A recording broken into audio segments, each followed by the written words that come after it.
압도적 경제 콘텐츠 3프로TV 압권. 안녕하세요, 이주호 기자입니다. 자, 오늘은 코트라의 해외 경제 정보 드림 시간인데요. 오늘 우리가 한때 큰 관심을 가졌었던 바로 수소 산업에 대한 이야기를 들려드릴까 합니다. 요즘 시장에서 관심이 없다 보니까 뭐 하고 있나 싶으시죠? 그래도 산업은 발전하고 있습니다. 자, 권순우 취재본부 팀장과 함께 이야기 나눠보도록 할게요. 안녕하세요. 네, 안녕하세요. 3프로TV의 권순우 취재팀장입니다. 오늘 말 되게 꼬이네요. 그러니까 왜 이렇게 꼬이지? 수소 너무 안 좋아하는 거 아니에요? 수소는 좋아하는데 왜 이렇게 꼬이지? 그러니까 이게 수소 얘기를 정말 이게 이른바 짜게 식었다라고 네. 좀 평가하시는 분들이 좀 많은 것 같은데. 그래요? 그리고 뭐 옛날에 수소 얘기 많이 하다 요새 왜 안 하냐 네네. 그런 거 하시는 얘기가 정말 솔직한 말씀으로 조회수 안 나올까 봐 그렇습니다. 그래요? 너무 사람들 관심이 없는 거 아닌가. 근데 근데 그래도 이제 오늘 이제 코트라 해외 경제 정보 드림 시간이잖아요. 네. 이게 코트라 해외 경제 정보 드림은 79개 기관에서 정보를 모으고 127개 무역관에서 매일매일 정보를 쏟아내는데, 사실 그 수소 얘기를 우리나라에선 요즘에 좀 안 하는 것 같아요. 네. 이게 뭐 이전 정부에서 굉장히 사랑받았던 정책이라 뭐 이번 정부에서는 좀 찬밥된 거 아니냐, 네네. 뭐 이런 얘기부터 해서 국내에서는 수소 얘기가 상대적으로 굉장히 덜 나오는데 해외 경제 정보를 보다 보면은 수소 얘기가 꽤 많이 나옵니다. 그래요? 예. 그럼 뉴스가 우리나라에서만 안 나와서 좀 그쵸. 관심이 떨어진 거지. 예. 전 세계 수소 산업은 계속 열심히 뭔가를 하고 있다. 예. 그래가지고 좀 수소 관련한 뉴스들을 오늘 한번 좀 전해드릴까, 해외 이야기를 좀 준비를 해봤습니다. 우리 취재본부장님께서는 수소를 굉장히 좋아하시죠? 전 좋아하죠. 좋아하시죠? 암소보다는 수소. 네? 뭐라고요? I'm so sorry. 이런 웃어주는 것도 참 감사할 따름입니다. 처음에 못 알아들었다가 예. 깜짝 놀랐습니다. 소름이 쫙. 그래가지고 이번에 근데 사실 수소에 관심이 좀 떨어진 측면이 저는 구조적인 이유도 좀 있다고 봐요. 우리나라에서는 수소차를 중심으로 네. 많은 관심을 좀 받았었어요. 근데 현대차가 연료연지를 이제 3세대 연료연지 개발을 어느 정도 계획을 짜놓고 있다가 그걸 좀 뒤로 미뤘습니다. 근데 이게 사실 수소 산업이라는 건 눈에 잘 안 보이잖아요. 뭐 정유 산업 이런 거 눈에 잘 안 보이잖아요. 네, 그렇죠. 예, 그런 게 인프라 사업인데, 네. 수소의 생산, 저장, 운송과 같은 인프라 사업인데 우리나라는 좀 특이하게 활용 쪽 수소차를 중심으로 보다 보니까 내 눈앞에 이게 막 차가 돌아다녔던 거죠. 네. 그러다가 이제 신차가 안 나오게 되고 그러니까 좀 관심에서 좀 멀어지게 되고 뭐 그러다가 이제 점점 좀 관심이 좀 멀어진 그런 상황이긴 합니다. 네. 근데 물론 그 B2B 쪽에 있는 기업들 은 여전히 수소와 관련된 비즈니스를 하고 있지만 국가적으로 관심을 좀 받지는 못하고 있어요.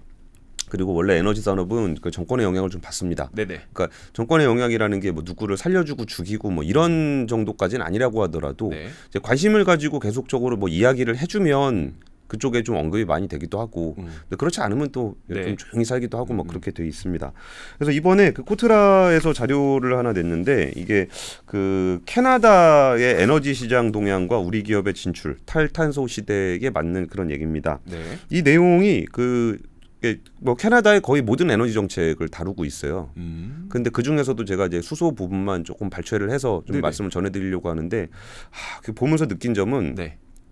자원 부국 그건 다르다. 그게 좋겠다. 좋겠다. 우리는 기껏 수소 얘기하면 수소차 정도 얘기하고 있는데 네네. 여기는 뭐 다 있습니다. 무슨 뭐 재생에너지부터 해서 뭐 석유도 있고 석탄도 있고 뭐 네. 천연가스도 있고 뭐 엄청 많습니다. 그럼 자원을 많이 갖고 있었던 자원 부국이 예. 수소 산업에 있어서 자원이 없는 국가가 하는 수소 산업과는 좀 차이가 나는 거예요, 그러면? 그러니까 우리나라에서 이제 수소라고 하면은 그냥 뭐 생으로 다 만들어야 되는 거고 다 어디서 사와야 되는 거고 좀 그래요. 네네. 그러니까 예를 들어서 우리가 지금 쓰고 있는 수소, 그러니까 수소를 지금 쓰긴 씁니다. 네. 그러니까 차에 쓰는 거 아니더라도 뭐 태양광 패널이라든지 뭐 반도체라든지 이런 데서도 쓰고 해요, 수소를. 그럼 그거를 이제 천연가스를 이제 수입해 와서 네. 쓰고 있는 거죠. 네. 그럼 뭐 재생에너지를 하려고 그래도 뭐 한국은 재생에너지가 없네, 뭐 천연가스가 없네, 뭐 석유가 없네, 뭐 다 이런 얘기 하잖아요. 네네. 캐나다는 다 있습니다. 그래요? 그래서 잠깐 표 같이 보시면은 지역별 수소 생산 방식 및 활용 분야라고 해서 지도가 나왔는데, 이 지도를 다 보실 필요는 없습니다. 근데 그냥 여기는 가스가 많이 나오니까 가스로 석유하고, 네네. 여기는 재생에너지가 많이 나오니까 재생에너지로 하고, 네. 그런 식이에요. 아. 우리는 어디서 사다 쓰지? 아. 라고 생각하고 있는데, 우린 물. 뭐 그러니까 우리는 물은 많잖아요. 물을 가지고 또 이제 전기 분해를 해야 되니까 네네. 전기를 뭘로 만들까라는 아, 고민을 하게 되는 네. 거고. 그러니까 여기 그런 거예요. 우리나라가 진짜 정말 자원 부국이면은 뭐 야 우리 그 전라도에는 태양광 발전이 엄청나게 잘 되고 전기가 남아 도니까 네. 그걸로 수소를 만들고 뭐 그 경상도에는 천연가스 생산이 남아 도니까 그거 가지고 좀 하자. 뭐 얼마나 좋습니까? 생각만 해도 네, 그런 것들이 있는데 그러다 보니까 캐나다의 수소 산업을 볼 때 수소 산업이라는 건 원래 단일하게 존재하지 않아요. 네네. 그러니까 수소라는 거는 지금 지구상에 없는 물질이거든요. 네. 그 다 뭐 우주로 날아가 버리고 막 그래서 어딘가에 다 붙어 있습니다. 뭐 탄화수소, 네. 화석연료죠. 그럼 탄소랑 붙어 있기도 하고 물은 이렇게 수소하고 산소가 붙어 있는 그런 구조잖아요. 그러니까 기존에 있는 산업하고 연계성이 되게 중요해요. 그러니까 에너지를 전환한다 그랬을 때 네. 진짜 없는 무에서 유를 창조하는 게 아니라 있는 걸 어떻게 잘 만들 것인가라는 것이 굉장히 중요해집니다. 그리고 여기서 또 우리가 또 중요하게 생각하는 포인트 중에 하나는 우리나라 수소 산업을 이야기할 때 환경단체 쪽에서는 이제 그린 수소, 네. 그러니까 물을 전기 분해하는 그린 수소만 깨끗한 거다 이렇게 얘기를 하고 있고 산업계에서는 뭐 좀 그레이 수소, 네. 그러니까 천연가스로 하는 게 지금 제일 싸거든요. 기존 인프라도 좀 있고 네. 그래서 이것도 인정해줘야 된다 그런 식으로 많이 싸우는데 캐나다의 수소 산업 정책을 보면은 특별히 그런 게 없습니다. 그냥 뭐 석유 나오는 데선 석유로 만들고요. 가스 나오는 데선 가스로 만들고요. 네. 뭐 재생에너지 있는 데선 재생에너지로 하려고요. 어. 그리고 그게 그 산업 구조가 어느 정도 있기 때문에 여기서 연계해서 보는 그런 시각들이 굉장히 많은 거예요. 예를 들어서 그 캐나다의 서부 지역을 보면은 엘버타 지역이 이제 굉장히 수소 산업에 대한 얘기가 많이 나오는데 네. 이 엘버타 지역이 수소 얘기가 많이 나오는 주요한 이유는 그쪽 그 서부 지역이 캐나다 전체 천연가스의 99%를 만듭니다. 아, 네. 그러니까 지금 뭐 재생에너지 같은 경우는 지금 새로 깔아야 되는 상황이라 그러면은 여긴 이미 천연가스가 있기 때문에 네. 거기에서 좀 수소를 추출하는 그런 산업하고 연계를 할 수 있게 되는 거예요. 그리고 이거를 이제 천연가스가 있다라는 거는 거기에 대한 파이프라인도 다 있습니다. 그렇겠죠. 그러니까- 천연가스는 가스로 옮기든 뭐 해야 되니까. 예, 그리고 우리나라 같이 뭐 없는 나라가 배로 옮기잖아요. 네네. 예, 그런데 우리가 뭐 지금 천연가스를 카타르에서 보통 수입을 해온다 네네. 그러면은 그거를 우리가 파이프라인으로 연결할 수는 없잖아요. 아, 그렇죠. 네. 그리고 파이프라인 연결하려면은 뭐 서해를 통해서 오거나 네. 아니면 북한을 통해서 와야 되는데 네네. 이 러시아 가스를 받으려 그래도 네. 북한, 중국을 거쳐서 와야 되잖아요. 네. 그러니까 우리는 그런 게 안 되는데 여기는 그냥 자기 땅에서 하고 있기 때문에 뭐 북미로 연결되는 파이프라인 이런 게 다 있습니다. 그렇죠. 그러니까 거기서 연계해서 하는 건데 또 여기서 또 중요한 포인트 중에 하나가 CCUS라는 게 있어요. 네. CCUS는 카본 캡처 유즈 세이브. 어. 그러니까 카본, 탄소를 잡아서 호집. 유즈, 활용을 하거나 네. 세이브, 저장을 하거나 어. 이런 건데 네. 우리가 CCUS라 그러면은 지금 기술 그러니까 조금 약간 그 논쟁이 되는 부분이 이거 잘 안 되는 기술이다. 뭐 이게 뭐 돈이 너무 많이 든다. 이거는 뭐 아직 상용화가 안 된 기술이다. 뭐 이런 얘기들 많이 하는데 네. 이 동네에서는 그런 얘기 안 합니다. 왜요? 왜냐하면 거기는 이미 활용도 하고 저장도 하고 있으니까. 아, 이걸 원래 그냥 쓰고 있었어요? 원래 쓰던 기술입니다. 아, 원래 쓰던 기술. 원래 쓰던 기술인데 어떻게 쓰는 기술이냐면은 지금 보여드리는 그림이 그 EOR이라는 기술이에요. 네. EOR이라는 거는 뭐 되게 어려운 얘기는 아니고 뭐 기름 더 잘 뽑아내는 기술 뭐 이런 겁니다. 네. 아. 기름을 어떻게 뽑냐면은 네. 그러니까 그 유정이 있으면 네. 거기다가 이제 파이프라인을 빵 꽂으면 네. 이게 밑에 압력에 의해서 이렇게 쭉 나오잖아요. 그렇죠. 뭐 물풍선에다 빨대 꽂으면 빨대로 물 나오는 것처럼 네네. 그렇게 네. 나오는 건데 네. 이게 기름이 좀 빠지게 되면 압력이 약해지게 약해지죠. 되잖아요. 네. 그러면 거기서 이게 나오는 게 좀 덜 나오게 되니까 네. 그럼 그 옆에서 천연가스를 쪼개서 네. 저기는 뭐 수소는 버리고 수소는 그냥 딴 데 쓰고 네네. 거기 CO2 어. 이산화탄소를 그 유정에다가 지금 그림에서 보시듯이 유정에다가 이산화탄소를 이렇게 집어넣는 거예요. 네. 그럼 이산화탄소가 그 기름을 옆에서 이렇게 쭉쭉 밀어낼 거 아니에요. 압력이 높아지겠네요. 압력이 높아지잖아요. 네. 그럼 기름이 쭉쭉 나오는 거죠. 오. 이게 유정에 하는 EOR 기술인데 네네. 이때는 그 이산화탄소가 필요했던 거죠. 네네. 근데 우리가 지금 쓰려는 건 수소가 수소잖아요. 필요하잖아요. 네. 근데 기술은 사실은 똑같은 거죠. 그러니까 수소와 탄소가 합쳐져 있는 뭔가의 기체가 있는데 천연가스. 가 있는데 네. 메탄이 있는데 네. 거기서 지금 쓰고 있는 거는 탄소를 똑 떼서 그걸 기체로 쓰는 방법이 있는 거고. 지금 2호알은 그렇게 쓰고 있는 거고. 네. 근데 어쨌든 탄소를 똑 뗀다는 건 나머진 수소니까. 네. 나머진 수소니까. 여기서 그냥 탄소를 떼든 수소를 가져오든 어쨌든 똑같은 거라는 그 거예요. 기술은 이미 쓰고 있는 기술이었고, 그러니까 CCS 기술 같은 경우도 이제 우리나라는 어떤 구상을 갖고 있냐면은 우리가 이제 카본 캡처를 그러니까 이산화탄소를 잡은 다음에 이걸 묻어야 되는데 네. 이걸 어설프게 묻으면 안 됩니다. 이게 밖으로 공기 중으로 나가면 안 되잖아요. 아 그렇죠. 네. 뭐 이거 공기 중에 안 내보내려고 잡은 건데 그럼 어디다 집어넣어야 되냐면은 그 지상의 한 1,500m 밑에 지하로 내려가면은 대염수층이라는 지하수보다 더 밑에 층이 있어요. 네. 그 정도는 내려가야 얘가 갇힌다는 거예요. 근데 유정이라는 거는 천연가스나 석유 같은 게 이렇게 인간이 굳이 가서 뚫어가지고 안 하면 안 나오는 네네. 지역이잖아요. 네. 그러니까 거기다가 묻는 게 CCS 기술이거든요. 그럼 우리나라는 안타깝게도 그 유정이 없잖아요. 그렇죠. 뭐죠 동해에 조그만 거 하나 있긴 한데 네네. 뭐 네. 별 의미는 없고. 그럼 우리는 기껏 그 카본 캡처를 한 다음에 네. 그거를 가두기 위해서 저 멀리 그 산유국에 있는 유정에다 갖다 묻어야 되는 거예요. 또 배로 실어 날라야 돼요. 배로 또 실어 날라야 되는 거죠. 네. 근데 이제 캐나다 같은 경우는 이미 천연가스나 오일이 있고 네. 2호알이라고 불리는 자원회수를 이미 하고 있고 그래서 밀어내기를 하고 있고 원래 거기다가 이산화탄소를 밀어 넣어 왔었단 말이에요. 네. 그럼 우리가 이제 앞으로 수소가 더 많이 필요해지잖아요. 네. 그러면 그 수소 쓰고 나면은 이산화탄소가 어떡할 거냐. 원래 저희는 필요해서 만들고 있었는데요. 네네. 이런 구조가 돼 있는 거예요. 그래서 캐나다는 이미 2014년에 세계 최초의 대규모 CCS 설비를 갖췄어요.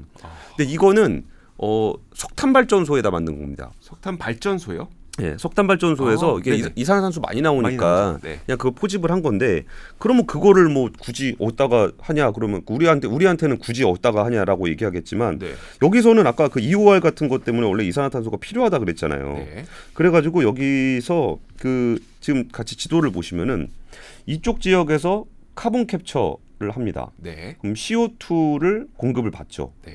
그리고 파이프라인으로 이렇게 쭉 연결을 하는 거예요. 그리고 여기에 유정이 있는 거죠. 네네. 그러니까 유정으로 파이프라인으로 이산화탄소를 옮겨서 그거를 이제 밀어 넣는 겁니다. 이미 있다는 거죠, 저게. 그렇죠. 이거를 지금 설치를 하는 게 ACTL 프로젝트. 네네. 그러니까 우리는 이산화탄소 파이프라인을 생각해 본 적이 없는데 한 번도 없죠. 여기는 너무나 자연스럽게 야 그거 어디다 묻어요? 저기 파이프라인으로 가서 갖다 묻으면 되는데요. 이런 기술, 그러니까 이런 프로젝트들을 하고 있는 거예요. 그래서 이게 엘버타에서 있는 탄소 트렁크 라인이라는 건데 이게 240km 길이의 파이프라인을 만든 거예요. 그러면 우리는 고민이 카본을 캡처하는 것도 캡처하는 건데 어디다 쓸 거냐 어디다 묻을 거냐 이런 건데 얘네는 쓰는 거나 묻는 거나 어차피 똑같다는 거죠. 그렇죠. 예, 그래가지고 천연가스를 하던 데서 너무나 자연스럽게 이런 프로젝트들이 이루어지고 있다는 게 좀 특이했고요. 그리고 또 하나 좀 제가 좀 재밌었던 거는 여기는 그 지금 천연가스 같은 것들이 원래 있고 네. 그리고 파이프라인이 되게 잘 돼 있단 말이에요. 네. 그러니까 공급도 천연가스 공급을 파이프라인으로 하고 있었다는 거죠. 그럼 여기서 이게 완벽하게 수소로 가기 전에 천연가스에다가 수소를 혼소를 하면 네. 그러면은 에너지를 사용하면서 탄소 배출이 좀 적어요. 다시 얘기해 주세요. 그러니까 천연가스하고 네. 수소를 섞어서 쓰면 네. 에너지로도 연료로 쓸 수 있는데 네. 수소는 거기에 탄소가 안 붙어 있으니까 네네. 탄소 배출이 적다는 거죠. 네네. 그럼 뭐냐면은 원래 천연가스 파이프라인에다가 수소를 생산한 다음에 네. 그걸 같이 보내는 거예요. 그냥? 예. 그러면 CH4랑 H2가 같이 나가는 거예요? 그렇죠. 섞여서. 네. 그러면은 그 이산화탄소 배출이 좀 적게 나가는 거죠. 네네. 그러니까 100% 그린 에너지는 아닌데 천연가스를 단독으로 사용하는 것보다는 탄소 배출이 훨씬 더 적은 거죠. 근데 그거를 그러면 우리가 지금 우리 천연가스를 받아와 가지고 한번 만들어 볼 이런 게 아니라 원래 있단 말이에요 거기에. 네네. 그래가지고 지금 몬타리오의 마컨 프로젝트가 대표적인데 한 3,600여 가구의 천연가스와 수소를 혼합한 연료를 파이프라인으로 공급하는 프로젝트예요. 네. 에어 프로덕트가 네. 하고 있는 건데 그래서 이러다가 이제 뭐 수소의 비중을 좀 더 넓혀 가야 되게 점점 넓혀갈 수도 있는 거고 또 열병합 발전소 같은 경우도 이제 올해부터 가동을 할 건데 100% 수소로 가동하는 열병합 발전소도 좀 만들려는 프로젝트들 진행을 하고 있어요. 그러니까 이런 거를 받아들인 태도가 좀 다르다고 느꼈던 거는 우리나라는 사실 그 자원부국이 아니다라는 얘기를 계속 하는데 네네. 자원부국이 아니다 보니까 거기에 대한 에너지의 파이프라인 같은 경우도 우리랑 캐나다는 많이 다르고 네. 여기에 형성되어 있는 주요 산업군도 달라요. 근데 우리나라 같은 경우는 자동차 산업이 발전을 하다 보니까 자동차를 중심으로 해서 수소를 했던 거고 캐나다 같은 경우는 이미 에너지 산업들이 많이 있고 자원 산업들이 많이 있다 보니까 이거를 수소를 적용하는 게 우리가 생각하는 거하고는 좀 발상이 다르다는 거죠. 네. 그러면서 여기서 이제 프로젝트를 좀 크게 하고 있고 에어리퀴드가 지금 알버타에서 하고 있는 프로젝트는 하루에 1,500톤 정도를 생산하는 공장을 내년부터 가동할 예정이다. 뭐 선코어 프로젝트는 하루에 30만 톤 생산하는 공장은 28년에 가동할 예정이다. 이런 것들 많이 하고 있어요. 그러니까 이게 그 여기서 보시면은 이 마캄 시의 수소 열병합 발전인데 지금 여기서 원래 가스가 있는 것들이 있다가 수소하고 가스를 혼합해서 보내는 거, 수소를 공급하는 거, 소비자한테 히트하고 열하고 전기 보급하는 거, 뭐 이런 것들에 대해 이런 그 뭐라 그럴까 포트폴리오 구성이 된다는 거예요. 네네. 그러니까 그 전에는 천연가스만 보내다가 네. 그 다음에 수소도 좀 보내다가 그럼 수소만 있는 거를 직접 쓸 때는 이거를 그냥 수소만 보내가지고 친환경 전력으로 사용할 수도 있고 그리고 열병합이다 열병 원래 수소도 발전하게 되면 열도 같이 나오거든요. 네네. 열하고 전기하고 그럼 그 열은 물 끓여가지고 또 열도 공급하고 뭐 그런 식의 그 동들을 좀 그리고 있습니다. 그리고 또 하나 좀 수소연료전지가 그러니까 연료전지를 활용하는 프로젝트, 우리나라의 수소차 같은 프로젝트도 하나 있는데 네. 이것도 이제 그게 가능한 이유가 이게 지금 캐나디안 퍼시픽 그 철도와 발라드가 수소 열차를 만든 거예요. 발라드가 수소 연료전지 기업인가요? 그렇죠. 이게 발라드 파워가 정말 그 전 세계적으로 가장 오래됐는지까지는 모르겠는데 네. 거기에 손꼽히는 회사예요. 그러니까 현대차도 처음으로 그 수소 연료전지 자동차 만들려고 했을 때 제일 먼저 찾아갔던 곳. 네. 거기가 이제 캐나다의 발라드사인데 물론 그렇게 오래됐다고 해서 그 회사가 뭐 대단한 그 뭐 엄청 크거나 그러진 않아요. 수소 회사들은 그동안 돈을 너무 못 벌었기 때문에 네. 그냥 기술력은 굉장히 좋지만 쓸 데가 없었잖아요. 네. 그랬던 거니까 원천적인 기술력이 꽤 좋은 회사예요. 그러니까 이런 회사가 있다 보니까 여기에서 캐나디안 퍼시픽 철도, 그러니까 기차를 철도로 바꾸는 프로젝트인데 지난해 일단 한 대가 좀 시범 운행을 시작을 했고 이게 내년까지 한 3대 정도를 운영을 해서 밴쿠버에서 에드먼턴을 거쳐서 캘거리 구간을 운영할 계획이에요. 그러니까 여기서 그 사용과 관련한 그런 프로젝트들도 캐나다에서 좀 진행이 되고 있습니다. 아하. 그리고 또 하나는 에어버스하고 SAF라는 프로젝트가 하나 있는데 네. SAF는 말이 좀 어려워서 그런데 항공 분야가 그 친환경으로 전환하기가 되게 어렵습니다. 항공이요? 네, 동력이 딸려서 그런가요? 그렇죠. 아하. 그 제트 연료를 사용하는 뭐 그런 정도가 안 되니까 이걸 배터리라든지 연료전지로 하면 뭐 경비행기 정도를 할 수 있는데 항공기를 하긴 좀 어렵거든요. 근데 여기서 그 에너지를 많이 활용해 본 입장에서는 네. 기존 에너지 계속 쓰고 싶은 것도 있죠. 것도 있잖아요. 네. 그러면 여기에 이제 합성 연료라는 게 있어요. 네네. 합성 연료는 뭐냐면은 이산화탄소를 포집을 한 다음에 포집된 이산화탄소에다가 수소를 붙이면 화석 연료가 됩니다. 천연가스, 그죠? 디젤도 되고. 디젤도 되고. 예. 네. 그러면은 이산화탄소는 원래 나오던 거 잡은 거잖아요. 네네. 그러니까 얘를 만약에 화석연료로 다시 만들어가지고 탄화수소로 만들어서 태웠어요. 네. 그럼 이산화탄소가 또 나오겠죠. 네. 근데 얘는 화석연료에서 나온 이산화탄소가 아니라 잡은 애잖아요. 네네.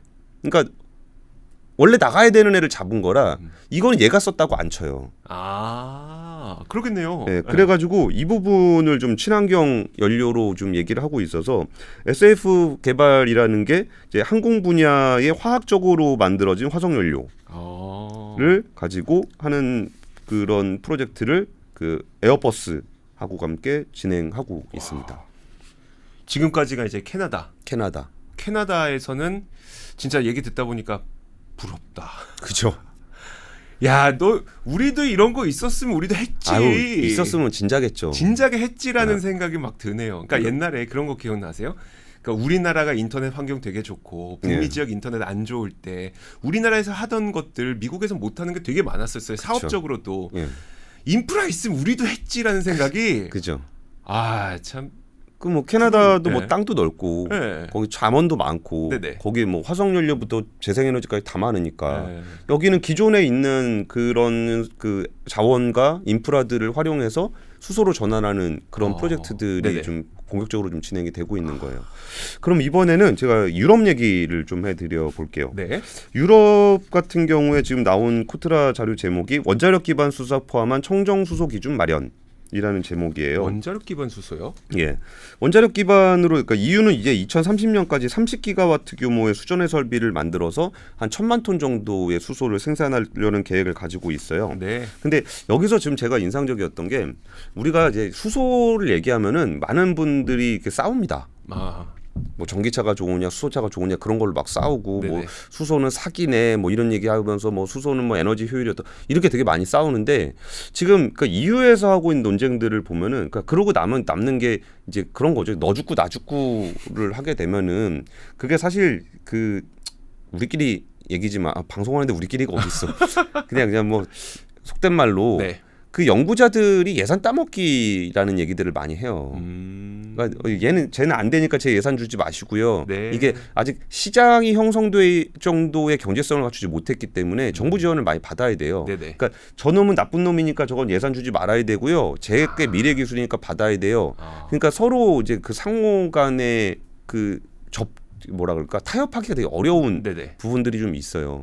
그러니까 논쟁이 굉장히 감정적으로 흐르는 경우가 많고 오로할 라띵으로 가는 경우가 되게 많아요. 근데 EU 같은 경우는 원래 그 나라가 굉장히 여러 개의 국가가 있잖아요. 그렇죠. 네. 이해관계가 복잡하고 이 논의를 굉장히 이제 좀 그 디테일하게 접근을 하는 거예요.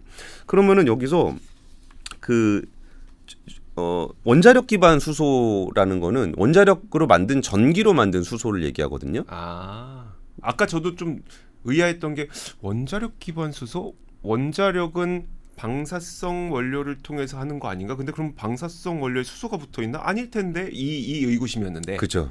그런 거 아니고 원자력으로 전기를 만들어서 예. 그것으로 수소를 생산하는. 예. 그러니까 원래 전력이라는 거는 저장과 운송이 힘드니까 네네. 원자력이 전기를 많이 만들어도 바로 안 씁니다. 버려야 됩니다. 네네. 그러니까 그거를 이제 수소로 전환해서 저장이나 운송을 하게 되는 그런 걸 얘기하는데 그러면 거기서 뭐 이렇게 탈원전, 반원전, 뭐 친원전 뭐 그래가지고 이거 탈원전하면은 나라 망하네, 친원전하면 뭐 니네 집 앞에다 해라, 뭐 이런 걸로 많이 싸우잖아요. 네네. 근데 그런 싸움을 EU에서 만약에 그 싸움을 하는데 네. 그 싸움이 될 수가 없어요. 그러니까 그 한쪽의 승리로 끝날 수가 없어요. 예를 들면 네. 프랑스는 자기네 전체 전력의 3분의 1을 원전을 씁니다. 네. 네. 그리고 독일은 이미 탈원전 기조를 가지고 있어요. 네네. 근데 거기서 원전 수소는 절대 안 돼. 라고 얘기하면 프랑스가 그거를 예 알겠습니다. 그러겠어요? 안 하죠. 그러면 우리 뭐 원전 수소를 무조건 키웁시다. 네. 그러면 독일이 가만히 안 있잖아요. 있겠어요? 그러니까 이런 부분에 대한 논의가 굉장히 세부적으로 이루어지는 거예요.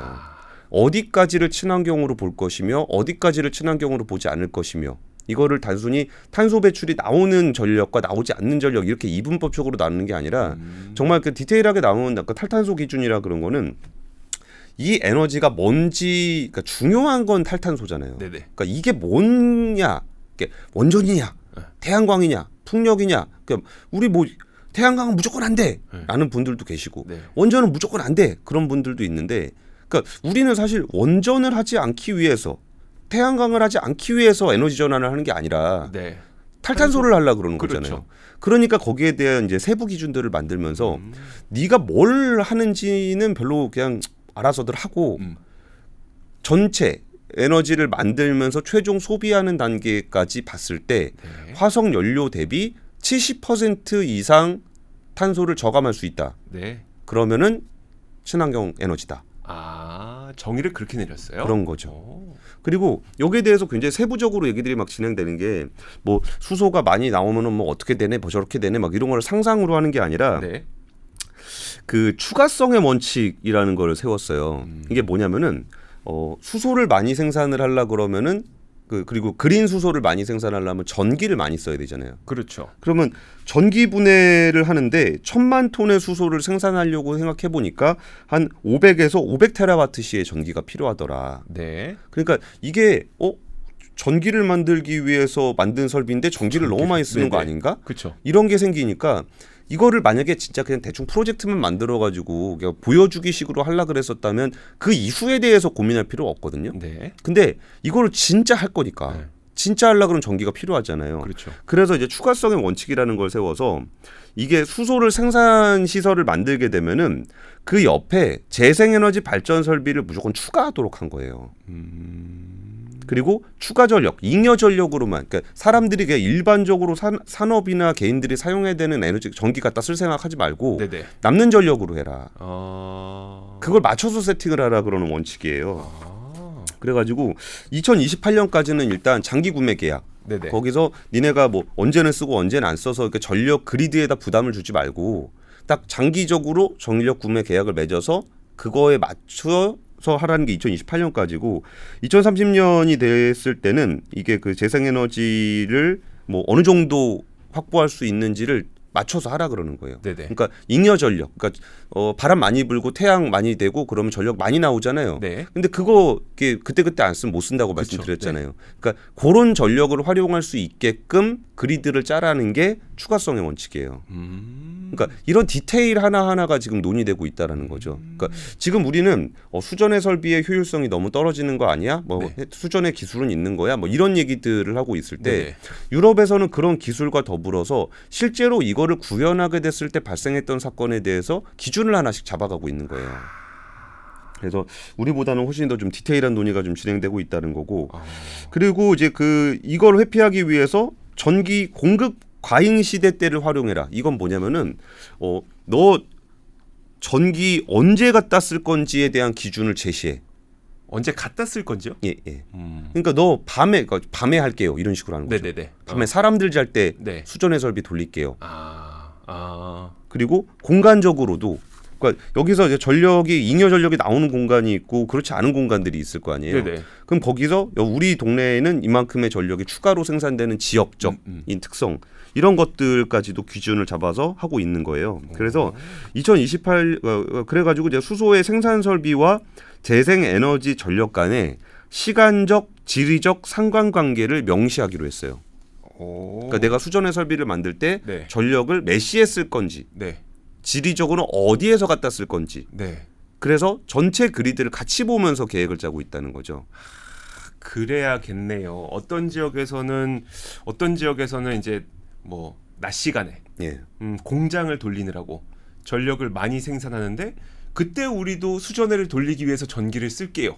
근데 심지어 그 전기는 뭐 화석 연료로 만든 발전기에서 나온 전기야. 그러면 야, 그 전기 만들겠다고 석탄 그렇게 떼면 그게 친환경이냐 이런 게 안 되니까 그렇죠. 그것조차도 디테일하게 그때 사용하는 전기는 잉여 전력입니다. 그죠. 를 증명할 수 있는 기준들. 예, 시간적, 지리적 증명을 하라는 거예요. 시간적, 지리적. 예, 그래서 에너지의 수요, 그러니까 전력 수요가 네. 사람들이 사용하는 전력 수요가 필요할 때 그쪽에서 사용되는 걸 잠식하지 말라는 거예요. 그렇죠. 그리고서 잉여 전력이라는 것도 재생에너지 세상이 되면 굉장히 큰 문제가 되거든요. 네네. 그러니까 지금도 우리나라의 뭐 전남이나 이런 데서는 태양광 전력이 남아서 이걸 어떻게 사용하지를 못해서 버리는가 하면, 네네. 그럼 또 그것 때문에 뭐 얼마 전 보도를 보니까 뭐 원자력 발전소를 멈춰야 된다. 네네. 뭐 제주도에서는 풍력 발전소를 멈춰야 된다. 이런 게 있는데, 그러니까 그런 거에 밸런스를 맞춰가면서 수전의 설비를 통해서 수소를 만들도록 하는 거. 그게 지금 추가성의 원칙과 어떤 식의 상관관계를 갖는지를 네네. 명확하게 해라라는 얘기고. 이해가 됐어요. 예, 이것도 좀 재밌는 게 아무 말이나 갖다 쓰지 말고 색깔별로 우리가 기준을 정하자. 네. 그러니까 우리가 여기서 이제 녹색 수소, 회색 수소, 청색 수소 여기까지는 뭐 어느 정도는 들어봤을 것 같은데, 네. 뭐 백색 수소, 청록 수소, 황색 수소, 흑색 수소, 갈색 수소, 분홍 수소 이런 것들도 수소를 분류를 했어요. 이게 뭐냐면은 그 유럽이란 넓은 지역에서 되게 다양한 곳에서 수소를 구할 수 있는 거예요. 그러네요. 예, 그러다 보니까 우리한테는 별로 이렇게 익숙하지 않은, 우리한테 별로 안 필요한 것 같은데 지하 퇴적물에서 자연 발생하는 지질학적 수소 이런 거를 우리가 굳이 쓸까 말까 그러는데 네네. 유럽에서는 또 이런 지역이 있단 말이죠. 그러니까 그럼 그 수소는 어떻게 분류를 해야 될까라고 해서 이름을 하나씩 붙여준 것도 굉장히 좀 디테일의 차이가 있구나. 그러네요. 라는 생각이 좀 많이 들었습니다. 그리고 이게 저탄소의 기준 아까 제가 설명을 드렸던 것처럼 발전, 송전, 연료 생산, 가공, 최종 소비자한테 운반되는 것까지. 그러니까 예를 들어서 수소 트럭을 디젤로 운영한다. 그러면 디젤 트럭에서 사용하는 네네. 이산화탄소도 이제 고려를 하기로 했고요. 그래서 이런 부분들이 참 에너지 전환을 할 때 굉장히 좀 다방면에 영향을 미치거든요. 그렇죠. 그래서 그거를 이제 말로 어떤 감정적으로 아니면 이렇게 뭐 그렇게 싸우는 거의 문제가 아니라 정말 우리가 탄소 배출을 저감하면서 경제성을 확보하고 산업을 발전시킬 수 있는 그러려면 어떤 부분들에 대한 논의가 진행돼야 될까라는 부분들이 정말 이 용어 하나 정하는 것부터 해서 네. 굉장히 좀 디테일하게 뭐 그럼 여기서 빠지는 수소는 탄소는 어떡하지? 저기서 빼는 탄소는 어떡하지? 이런 것들을 하고 있는 부분들도 인상적이었고 또 이런 것들이 가능하게 된 그 국가적인 상황을 보면은 여기는 다양한 국가들의 다양한 이해관계가 있고 네. 이 이해관계를 조율하지 않으면 아예 정책을 추진할 수 없는 상황이기 때문에 이런 식의 논의들이 좀 더 세부적으로 이루어지는 게 아닐까라는 생각도 좀 해봤습니다. 사실 아까 처음으로 들었었던 게 우리가 자원이 있었으면 인프라가 있었을 거고 인프라가 있었으면 우리도 했겠지라고 얘기를 했지만 예. 지금 이 얘기를 듣다 보니까 서로 다른 국가들이 모여 있다 보니까 이해관계가 너무나도 복잡해서 안 된다고 이야기를 하실 수도 있겠지만 오히려 유럽은 이해관계가 복잡하기 때문에 그것을 조율하는 과정에서 더 발전했다는 생각이 들어서 그렇죠. 우리나라도 사실 이해관계가 부딪히고 있는 상황인 거잖아요. 엄청 많죠. 그러면 이게 이해관계가 많아서 안 됩니다. 라는 케이스도 있을 수 있겠지만 유럽처럼 이해관계가 많아서 디테일하게 조율했습니다의 결과도 있기 때문에 좀 우리도 그쪽으로 가야 되지 않을까라는 생각도 들긴 해요. 그러니까 이런 부분들이 그 에너지 전환이라는 걸 우리가 단순히 뭐 우리랑 상관없죠. 우리 사실 전기 이게 뭐 지금 쓰고 있는 전기가 뭐 석탄 전기인지 뭐 가스 전기인지 뭐 이런 거 별로 이제 신경 안 쓰고 살잖아요. 근데 그거 하나가 바뀌는 것만으로 우리 주변에 있는 수많은 것들이 바뀌는데 그러면 그런 거 하나하나를 좀 더 꼼꼼하게 살펴보는 거고 이해관계가 어긋나는 경우에 사실 정치인들 입장에서 이해관계 어긋나면은 조율하기 어려워요. 그러니까 공무원들도 그렇고 당연히 그렇죠. 이분도 우리 국민이고 맞아요. 저분도 우리 국민인데 이게 한쪽 편 들으면은 반대쪽에서 또 싫어할 거고 뭐 어쩔 수 없는 거잖아요. 근데 지금 만약에 국가 대 국가로 붙으면 더 세죠. 더 세죠. 이거는 세죠. 그러니까 서로 타협하지 않을 수가 없는 거잖아요. 그러니까 우리는 이건 원전 무조건 안 돼. 그러면서 어떻게 프랑스를 설득할 수 있겠어요. 그쵸. 그러다 보니까 그런 논의 과정 속에서 좀 더 기준이 세분화되고 그 세분화된 기준들을 가지고 좀 더 현실 가능한 정말 산업을 만들 수 있는 그런 프로젝트들이 계속적으로 시행이 되고 있다라는 말씀을 좀 전해드리겠습니다. 이번에는 우리 가까운 나라 일본입니다. 멀지만 가까운 나라. 가깝지만 먼 나라? 멀죠. 그 일본은 2017년에 세계 최초로 수소 산업 발전 계획을 짰어요. 이게 동일본 지진 이후에 에너지 관련한 문제들이 굉장히 심각하게 있었고 여기서 뭐 결론적으로 말씀드리고 싶은 거는 일본은 확실히 이런 거 참 잘해요. 어떤 거요? 기초 기술 이런 거. 기초 기술. 뭐 기초적인 소재라든지 뭐 부품이라든지 뭐 이런 거 참 잘해요. 그리고 근데 또 반대로 이렇게 사업화를 잘 못해요. 전투력이 좀 떨어지는데 이게 사실 그 일본도 우리와 마찬가지로 재생에너지 기반이 좋지는 않아요. 그래서 이제 지금 그 그레이 수소, 그러니까 천연가스 갖다가 개질해서 추출해서 만드는 이산화탄소 배출하는 그런 데도 있는데 지금 메가와트급 수전의 설비라 그러면 감이 잘 안 오실 테니까 세계에서 제일 큰 사이즈 그 수전의 장치가 아사히 케이세이가 만드는 한 10메가 정도? 그 정도 수전의 설비가 단일 거 기준으로 세계에서 제일 큰 거예요. 여기서 이제 사이즈가 클수록 경제성도 조금 더 좋아지고요. 그래서 FH2R이라는 프로젝트는 후쿠시마 하이드로겐 연구지 연구 필드라는 프로젝트인데 여기서 2020년 7월부터 가동을 시작한 세계 최대의 수소 제조 시설이에요. 20메가와트 규모의 태양광 발전소에서 전력을 만들어서 10메가와트 규모의 수소를 제조하는 프로젝트고요. H2ES 같은 경우는 야마나시 하이드로겐 에너지 소사이어티 프로젝트인데 여기도 1.5메가 규모의 고체 고분자형 수전의 장치 이렇게 말이 어렵잖아요.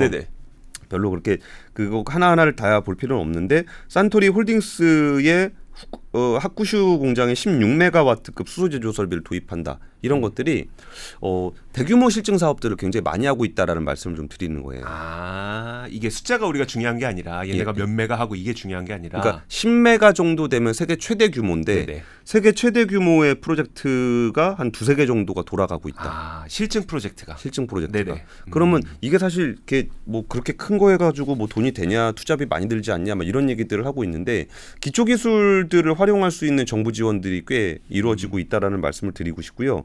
제가 좀 보여드리고 싶은 부분들이 뭐가 있었냐면 지금부터는 설명이 별로 필요 없고 네. 그냥 보여주는 PPT에 이름이 많구나. 라는 거를 보시면 돼요. 네, 네. 그러니까 예를 들어서 수전의 설비를 만드는 회사라고 네. 한다면은 뭐 알칼리형은 아사히카세, 뭐 폐명은 뭐 히타치 조선, 뭐 SOEC는 뭐 도시바, 뭐 가스 개질 관련한 거, 이산화탄소 회수 관련한 거, 탄소를 탄소 고체화라는 거는 네. CCUS에서 그 탄소를 쓰려면 네. 날아가지 않게 고체화를 시켜서 이거를 뭐 탄소 섬유로 쓰든 그러니까 고품질 같은 경우는 네네. 저품질 같은 경우는 그냥 뭐 탄소 막대기 아니면 뭐 그런 데 쓰던 네. 뭐 이런 건데 이런 걸 하고 있는 회사도 에바라, 스미토모 화학, 에어워터, 토다공업, 갈탄 만드는 수소는 뭐 제이파워, 뭐 플라스틱 쓰레기를 가지고 수소 만드는 거는 뭐 쇼와전공, 뭐 JGC 홀딩스, 뭐 부생 수소를 활용하는 건 이와타니 산업, 토쿠야마, 뭐 인공 광합성하는 건 미쓰비시 화학, 그러니까 이거 하나하나 그냥 말씀드리려 그런 게 아니라 네네. 많구나라는 얘기를 드리는 거고 이게 지금 첫 페이지라는 말씀을 드리는 거예요. 첫 페이지요? 두 번째 페이지로 가면 네. 수소 에너지를 또 운반을 하는 게 있잖아요. 네네. 그럼 운반을 할 때 방식도 뭐 액화 수소도 있고 암모니아 수소도 있고 그렇죠. 그리고 이제 MCH라는 액상 유기 수소 운반체가 뭐냐면은 네.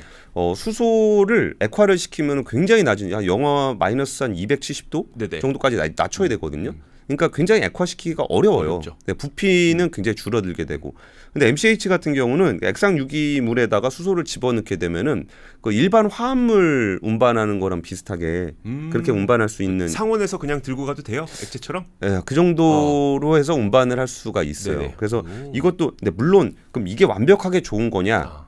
뭐 그게 말할 수는 없죠. 네네. 그 완벽하게 좋은 건 그러니까 각 기술마다 장단점이 있는데 각 기술마다 장단점이 있다는 얘기를 우리는 보통 이론적으로 얘기를 많이 하죠. 네. 암모니아 같은 경우는 NH3니까 질소 붙여서 수소에 질소 붙여가지고 운반하면은 한 암모니아는 영하 한 30도 정도로 네네. 운반을 할 수 있으니까 좋다라고 얘기를 하고 근데 암모니아는 냄새가 나고 독성이 있어서 좀 위험하다. 장단점이 있다. 네네. 뭐 이런 얘기들을 하죠. 네. 그리고 이게 수소 합금도 있습니다. 그 철인데 네. 그러니까 뭐 제가 설명을 듣기로는 일종의 스폰지 같은 철에다가 수소를 집어넣으면은 그게 딱 걔가 수소를 잡고 있어요. 네네. 오. 뭐 그런 식으로 되는 것도 있는데 우리가 이제 이론적으로 그런 얘기들을 하는데 일본은 보면 그런 걸 하는 기업이 다 있습니다.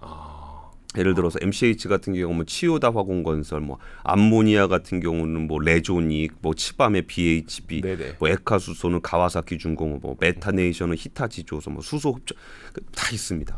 액화수소를 운반하는 것도 수소 운반선은 가와사키 중공업이 만들고 탱크로리 같은 건 이와타니 산업이 만들고 이렇게 수소 관련한 기업들이 되게 많아요. 네네. 그리고 지금 세계 최대의 프로젝트, 그러니까 세계 최초로 성공했던 프로젝트를 보면은 호주에 가면은 갈탄이 많습니다. 갈탄 우리는 안 쓰니까 잘 모르는데 네. 약간 축축해요. 습도가 많은 석탄 같은 거예요. 네네. 그래가지고 이게 무겁습니다. 오. 그래가지고 그걸 운반하기가 어려워요. 네. 그러면 얘를 건조를 시키면 네. 가벼워지죠. 네. 근데 불이 잘 나요.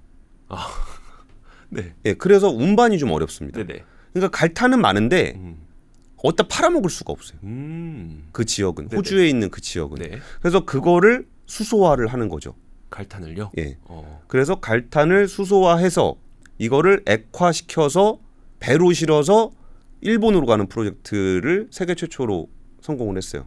액화수소 운송 프로젝트를 성공을 했고. 네네. 그리고 또 하나는 브루나이, 인도네시아 옆에 있는 네. 브루나이에 거긴 천연가스가 많이 있거든요. 그러면 그 천연가스를 가지고 메틸 하이클로헥산 아까 설명드린 MCH 네네. 요걸 가지고 해서 그거의 배를 만들어서 네. 브루나이 천연가스로 수소를 만든 다음에 MCH에 넣어서 일본으로 가지고 오는 프로젝트. 네네. 이것도 세계 최초로 완성을 좀 했습니다. 그리고 이게 많아요. 이건 뭐예요? 수소 저장. 저장. 그러면은 그렇죠. 뭐 충전소 같은 경우는 에네오스, 이와타니 산업, 도쿄가스, 토호가스, 이동식 충전소를 만드는 회사는 고베제강소, 일본제강소, 에어워터에이텍, 온사이트 수소 제조 장치, 뭐 히타치, 압축기, 추가압기, 쿨러, 디스펜서, 스테인리스강, 밸브, 수소 감지기, 네. 노즐하는 그 기업들이 다 있어요. 이러고 보면은 우리나라의 수소 생태계를 보면서 좀 안타까웠던 거는 네. 굉장히 현대차 중심의 얄쌍해요. 현대차를 중심으로 해서 현대차의 부품을 만드는 회사를 중심으로 이렇게 돼 있거든요. 네네. 그러니까 뭐 제가 그냥 재미로 하나 설명을 드리면은 예전에 수소 충전소를 국회 앞에다 만들었는데 네. 국회 앞에 이제 수소 충전소를 만들었던 취지는 네. 그 우리 그런 얘기 하잖아요. 이렇게 야 뭐 원전 그렇게 안전하다면 국회 앞에다 만들어라. 네. 수소 안전하다면 거기 만들어봐. 국회 앞에 만들어봐. 네. 그래서 진짜 국회 앞에다 만들었어요. 네네. 네. 그래서 충전소를 만들었는데 이게 수소가 기체고 되게 고압이거든요. 근데 고압이면 차갑잖아요. 그렇죠. 그래서 충전을 이렇게 하면은 네. 얼어버리는 거예요. 그래요? 노즐이. 그러면 이제 충전하려고 넣었다가 얼면은 이거 빨리 빼야 되는데 안 빠져. 이럴 수도 있는 거예요? 그죠. 녹인 다음 빼야 되는 거죠. 녹인 다음 빼야 돼요? 예. 그래가지고 그거를 아이디어를 내서 네. 그 혁신적인 아이디어를 내서 그 영등포 시장에 가서 네네. 에어건을 사갖고 왔습니다. 에어건이요? 에어건을 사서 거기서 얼음을 이렇게 팍팍 날리는 거죠. 뜨거우면 안 되니까 뜨거우면 불나니까. 그러니까 다들 생각했던 게 네. 야 거기다 열선 넣으면 안 돼? 그래요? 근데 불나는 거 아니야? 예. 라는 얘기를 할 때 네. 만들어 본 적이 없으니까. 그쵸. 내가 만든 게 아니니까 네네. 그냥 사다가 조립한 거라 여기다 열선을 넣었을 때 문제가 생길지 안 생길지를 장담을 못 하겠는 거예요. 못하죠. 그러니까 우리가 보통 자기가 처음부터 끝까지 만들었으면 네. 문제가 생겼을 때 바로바로 바꿀 수가 있는데 네. 조립만 했으면 문제 생겼을 때 못 바꾸잖아요. 그러니까 거기서 그 국회 앞에서 에어건 쏘고 있고 막 그랬던 네네. 거예요. 그러니까 그럼 그 부품들을 누가 만들었느냐라고 본다면 세계적인 그 부품 회사들이 이런 것들을 한다는 거죠. 그래서 일본 생태계를 보면은 그러니까 현대차가 주유소 회사는 아니잖아요. 그렇죠. 네. 그러니까 그 부분은 자기들이 연구를 안 한 거죠. 그러니까 이런 식으로 생태계의 취약성이 좀 있어요. 그러네요. 그러니까 현대차가 연구한 거는 분명히 수소를 넣어서 어떻게 하면 그게 전기를 만들어서 이게 모터를 잘 돌릴까를 연구를 했지. 그리고 차 잘 달리는 차 거. 잘 달릴까. 네. 수소를 어떻게 넣을까는 사실 그러니까 아주 집중적으로 하진 않았겠네요. 수소를 넣는 설비를 어떻게 만들까 그쵸. 이런 거를 차 회사가 하진 않잖아요. 네. 근데 이제 나머지 생태계가 잘 안 돼 있는 반면에 일본 같은 경우는 정말 그 수소 공급망의 A부터 Z까지의 각 기업들이 그러니까 이게 소부장이 강하다는 게 이런 느낌이에요. 그래서 이걸 보면서 그 일본이 확실히 기초 기술이 참 좋다. 네. 근데 그러면서도 일본 기업들이 한국이랑 굉장히 협업을 많이 하고 싶어 합니다. 왜요? 그 할 줄 아는데 잘 못해요. 항상 그런 식이야. 기술은 좋고 예. 기초 기술 다 좋은데 야 이걸로 어떻게 돈 벌어? 이게 사업화를 잘 못하니까. 그래서 한국은 그 전에 뭐 우리가 별로 안 하는 것 같이 보였지만 네. 뭐 오늘도 좀 유종 기자가 H2 프로젝트 서밋 갔다 온 것 같은데 네네. 뭘 한다 그랬을 때 각자 가지고 있던 기술들을 토대로 갑자기 쫙 쏟아져 나오면서 저희가 한번 해보겠습니다. 네네. 라고 얘기하는 건데 그러면 일본 애들은 일본 기업들은 이런 걸 할 수 있는 기술들이 있음에도 불구하고 누가 할래 그럼 나서는 사람 없을 때 네. 우리나라 기업들은 뭐 없지만 제가 한번 해보겠습니다. 그러면서 파트너십들을 맺고 네네. 이런 거에 굉장히 빠르잖아요. 그래서 이게 뭐 잘 될지는 모르겠지만 그러니까 전 세계적으로 우리나라랑 일본은 수소 관련한 기술적인 측면에서 굉장히 관심을 많이 받는 국가들이거든요. 그러면 여기 우리나라의 어떤 다이나믹스와 네네. 일본의 기초 기술들을 잘 협업을 하면 수소 산업에서도 좀 좋은 전기를 마련할 수 있지 않을까라는 생각이 좀 들었습니다. 알겠습니다. 사실 저도 그 근처에 수소 관련 업무를 하는 분의 이야기를 듣다 보니까 요즘에는 좀 일하기가 힘들어요 라는 이야기를 좀 많이 하더라고요. 그럼 그 이유가 뭐냐? 사실 말씀하셨던 것처럼 에너지 전환이 되려면 사실 지금 뭐 없는 걸 해야 되는 거기 때문에 정부의 지원이 필요한데 정부의 관심이 떨어지는 순간 이게 참 일하기가 힘들어지는 상황이 오게 된다고 하더라고요. 그래서 사실 그 지금 우리가 일본과 캐나다 봤던 것처럼 비단 그냥 우리가 인프라가 없었으니까 안 되는 게 아니라 인프라가 없는 과정에서도 좀 탄탄한 밸류 체인을 만들어가는 과정을 정권을 넘어서 좀 만들어야 나중에 실제 이 시대가 왔을 때 우리가 큰 산업으로 만들 수 있지 않을까라는 생각이 듭니다. 예, 그리고 사실 우리나라 기업들이 네. 하고 있어요. 그러니까요. 하고 있는데 네. 그 차는 눈에 보이지만 네네. 수소 생산 저장 운송은 눈에 안 보여서 네. 그런 거라 좀 이렇게 열심히 하고 있다라는 거를 좀 기억해 주시면 네.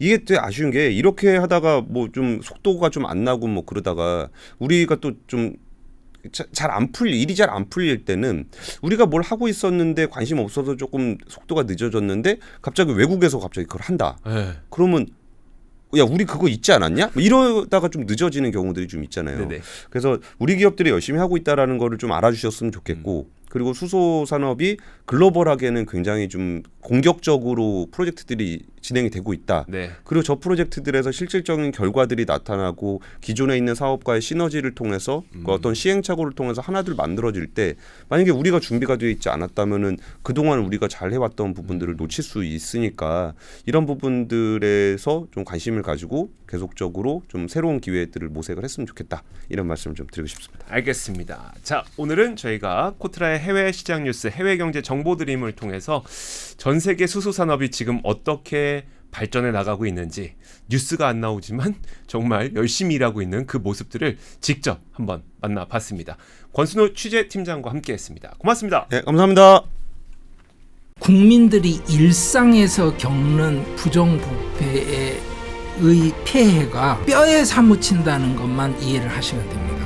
천여만 한 정치인에 대한 확신이 생기면 모든 국민들이 그 사람을 거의 메시아처럼 받아들이게 되는 그 풍토라는 건 이유가 딱 하나입니다. 모두가 썩어 있다라는 현실에 대한 불만이죠.